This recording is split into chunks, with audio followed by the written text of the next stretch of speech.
Hi, good morning പ്രിയപ്പെട്ടവരെ. എല്ലാവർക്കും എൻ്റെ അനുഭവങ്ങൾ എന്ന ഈ യൂട്യൂബ് ചാനലിലേക്ക് സ്വാഗതം. ലൈക്ക് ചെയ്യാത്തവർ ലൈക്ക് ചെയ്യുക, ഫോളോ ചെയ്യാത്തവർ ഫോളോ ചെയ്യുക. നമുക്കൊരുമിച്ചൊരു കൂട്ടായി മുന്നോട്ട് പോകാം. ഇന്നത്തെ എൻ്റെ ഒരു അനുഭവം ഞാൻ ഷെയർ ചെയ്യാൻ ഉദ്ദേശിക്കുന്നത് എൻ്റെ ജീവിതത്തിൽ നടന്ന എൻ്റെ പ്രണയമാണ്. ഞാൻ പാലായിൽ ഒരു ഡ്രൈവിംഗ് സ്കൂളിൽ ഒരു ഇൻസ്ട്രക്ടറായിട്ടിരിക്കുന്ന സമയത്ത് പഠിക്കാനൊരു കുട്ടി വരികയും ആ കുട്ടിയെ കണ്ട നാൾ മുതൽക്ക് തന്നെ ഇഷ്ടമായിരുന്നു എനിക്ക്.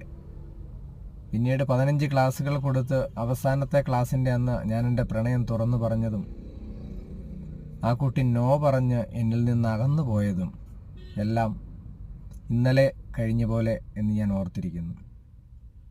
നോ പറഞ്ഞു പോയ കുട്ടി രാത്രി 10:30 ആയപ്പോൾ ഒരു മെസ്സേജ് എൻ്റെ ഫോണിൽ വന്നു. അന്ന് 1100 എന്ന് പറയുന്ന ചെറിയൊരു ടോർച്ച് സെറ്റാണ്. അതിനകത്ത് മെസ്സേജ് ടൈപ്പ് ചെയ്തയക്കാം. അങ്ങനെ ഒരു മെസ്സേജ് വന്നു എനിക്ക്, ഐ ലവ് യു എന്ന്.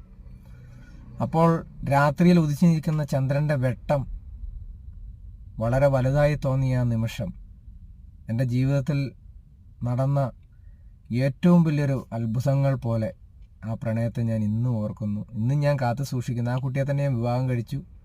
ഇപ്പോൾ ഞങ്ങൾക്ക് 8 വയസ്സായൊരു മോനുണ്ട്. അവൻ 4ാം ക്ലാസ്സിൽ പഠിക്കുന്നു. സന്തോഷമായിട്ടുള്ളൊരു ലൈഫ് ഇന്ന് ഈ ജഗദീശ്വരൻ്റെ അനുഗ്രഹം കൊണ്ട് മുന്നോട്ട് പോകുന്നു. നാളെ എന്തെന്നറിയില്ല, പക്ഷേ ഈ നിമിഷം വരെ ഇപ്പോൾ 9 വർഷം കഴിഞ്ഞു കല്യാണം കഴിഞ്ഞിട്ട് സന്തോഷമായിട്ട് പോകുന്നു. നിങ്ങൾക്കും ഉണ്ടല്ലോ ഒരു പ്രണയം. തുറന്നു പറയൂ നിങ്ങളുടെ പ്രണയം. കമൻറ്റ് ബോക്സിൽ രേഖപ്പെടുത്തൂ നിങ്ങളുടെ അനുഭവങ്ങൾ.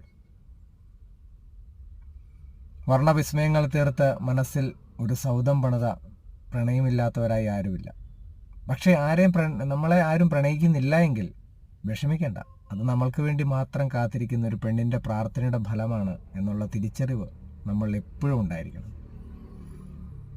നമ്മുടെ ഈ യാത്ര തുടരുന്നു. കൂടെ നിങ്ങളുണ്ടാവണം. നല്ലൊരു ഒരു കൂട്ടുകാരനായി, ഒരു കൂട്ടുകാരിയായി ഞാനുണ്ടാവും നിങ്ങളോടൊപ്പം. നിങ്ങളുടെ അനുഭവങ്ങൾ പങ്കുവയ്ക്കൂ. എൻ്റെ അനുഭവങ്ങൾ നിരന്തരം നിങ്ങളിലേക്ക് എത്തും, ഓരോരോ അനുഭവങ്ങളായി ഈ ചെറിയ ഷോർട്ട് വീഡിയോയിലൂടെ. അപ്പം എവിടെയെന്നറിയത്തില്ലാത്ത എൻ്റെ ഈ കൂട്ടുകാർക്കെല്ലാം സ്നേഹത്തിൻ്റെ ഭാഷയിൽ ഒരിക്കൽ കൂടി നന്ദി രേഖപ്പെടുത്തിക്കൊണ്ട് ഈ ചാനൽ ഇങ്ങനെ തുടരും കേട്ടോ.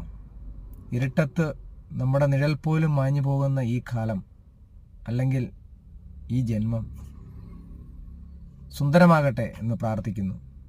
കരുതലോടുകൂടി ജീവിക്കുക. Thank you so much. നിങ്ങളുടെ അനുഭവങ്ങൾ പങ്കുവയ്ക്കാൻ മറക്കരുത്. ലൈക്ക് ചെയ്യുക. ഫോളോ ചെയ്യാത്തവരൊക്കെ ഉണ്ടെങ്കിൽ ഫോളോ ചെയ്യുക. നമ്മുടെ വീഡിയോ ഇങ്ങനെ വന്നുകൊണ്ടേയിരിക്കും. അതെല്ലാം നിങ്ങൾക്ക് കാണണ്ടേ.